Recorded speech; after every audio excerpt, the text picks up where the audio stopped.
Good afternoon, students and future aviators alike. We are Airbus One and who we are. So let's talk a little bit about who we are for a minute. We are a group of aviators. It's myself, Chris, Daniel, and Francisco.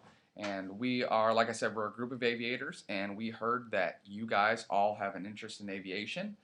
So that's why we came down to you today. We're going to talk to you about 4 principles of flight and how they intertwine to keep an aircraft in the air. And the goal of our lecture today is to just inform you on these principles of flight and spark your interest a little bit more in aviation, and maybe help you out in figuring out, what field you possibly want to go into, whether that may be propulsion or just aerospace and flying or aerodynamics. It might help you out today. So now that you know what we're going to talk to you about, let's get right into our first principle, and that is drag. I'm going to talk to you a little bit about drag. So drag is one of the more simple principles other than thrust, lift, and weight, which we're going to talk about here in a minute. Drag is simply the friction against an aircraft that is opposing thrust. So sciencelearn.org defines drag as exactly that. It's the force working against thrust is called drag.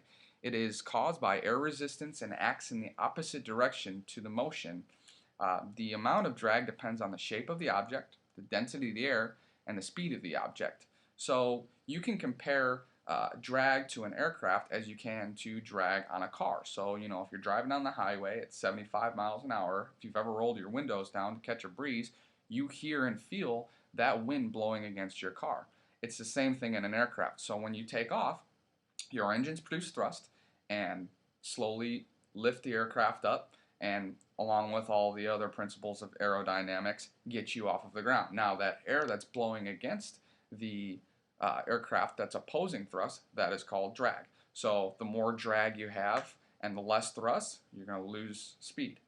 And vice versa, the more thrust you have with less friction or drag, the faster you're going to go. So pretty easy principle. Now that you know a little bit about drag, let's move right on into thrust, and Daniel's going to talk to you about thrust. Thanks, Greg. Good morning, everyone.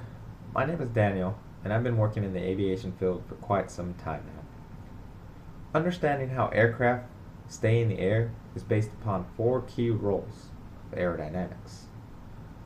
Since now you know a little bit more about drag, I'm going to explain the role of thrust. Thrust is basically the opposite force of drag.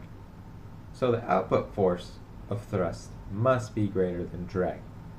For example, a glider that provides no thrust simply uses drag to stop itself. But if you have a small aircraft, it gets its thrust from the propellers or the turbine engine, which keeps the aircraft moving in the air. According to McLean, he states that propulsive effort can be applied in a variety of forms: rotating propellers, flapping wings, complicated processes inside engines, and so on. That being said, many different aircraft manufacturers may use different varieties of engines or propellers. So let's say you're on a commercial flight and the aircraft is coming in to land. The pilot simply cuts back the throttle, decelerating and losing thrust, and allowing drag to slow down the aircraft. You also may see speed brakes opening, closing, which increases drag, reducing the amount of thrust. You also notice the flaps lowering, which increases the amount of lift. But Francisco will be talking to you more about lift, so let me turn the floor over to him. Thanks, Daniel. Now I would describe lift. According to the Glenn Research Center at NASA, it describes the concept of lift as the force of an object when it passes through a liquid, fluid, or gas. Now, it's kind of hard to understand that, but just bear with me. Let's say that my hand is the airplane, and these are the contact surfaces. Every contact surface on an airplane generates lift. Now, if the airplane passes through any opposing force, such as air, oxygen in this case, it's going to bounce off those molecules at a molecule level. it's going to generate lift. For an airplane, in this instance, the majority of the lift is generated by the wings, and we can imagine that as my fingers being the wings, obviously smaller wings, but imagine bigger wings, it'll generate more lift, thus more of an upward motion. Lift ties into the concept of aerodynamics as one of the points, also with thrust and drag. Now, when you think of lift and you think of drag, an airplane would have ailerons to slow it down on top of the wings. So pretty much it slows down the effect of lift. It's gonna displace the air in a downward motion. And on the other hand, if you add thrust to lift, it's gonna create more force, therefore more lift. Now, lift can be generated in the air and also underwater. It's pretty much by definition an object hitting another object, such as a fluid or gas. Underwater, pretty much you're displacing water, so you're going to produce lift. In regards to space and with the space shuttle wings, there really is no lift in space because that's more of a gravitational force that is created by the Earth and the space shuttle, keeping it in orbit or in the direction that it's going. Space is just a vacuum, so there really is no opposing force where the space shuttle can produce lift. This also, by definition, could be if the object is passing through the opposing force, or if it's in a wind tunnel and the force is being applied through the object, such as a wind test tunnel.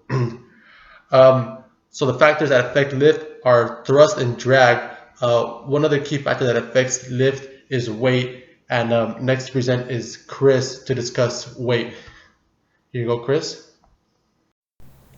Aircraft weight plays a large part in not only aircraft design, but how its flight characteristics are, the maximum load it can carry on both cargo and fuel, as well as how strong components are, such as landing gear and structural supports. Egbert Torenbeek wrote a book on subsonic airplane design, and in it he explained, weight limits are established during the process of design, and certifications for airworthiness are laid out in the flight manual as well as documents associated with the certificate of airworthiness. This plays a large role in the design of aircraft, and if you take weight from the left side of the jet, you have to then replace it on the right side of the jet for weight and balance issues. If the airplane is designed too heavy or too light, they will not get their certificate of airworthiness, which is a big deal. It's a big deal to airplane manufacturers as well as the FAA for new airplanes designs that come into play. To counteract some of these issues, we utilize SpaceX technologies for aircraft to make them not only lighter, but to make them stronger and cheaper to produce. Fiberglass, carbon fibers, and alloys such as titanium, magnesium, and high-strength aluminum play a large role in aircraft weight and design. With composites such as carbon fiber and fiberglass being corrosive resistant and extremely strong, some airplanes have upwards of 50% of their structure made from it, while alloys are usually utilized in landing gear and engine configurations. And other alloys such as aluminum are used for the outer skin as well as structural support and keel beaming. No matter how or when the aircraft was designed, the weight is one of the most important factors, hands down. Drag, thrust, lift, and weight.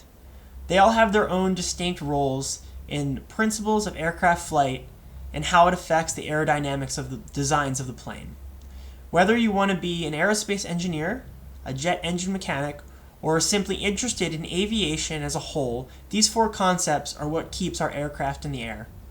So the next time you fly or see an airplane, think of these four forces and how they're affecting the floating piece of metal in the air that we all ride in.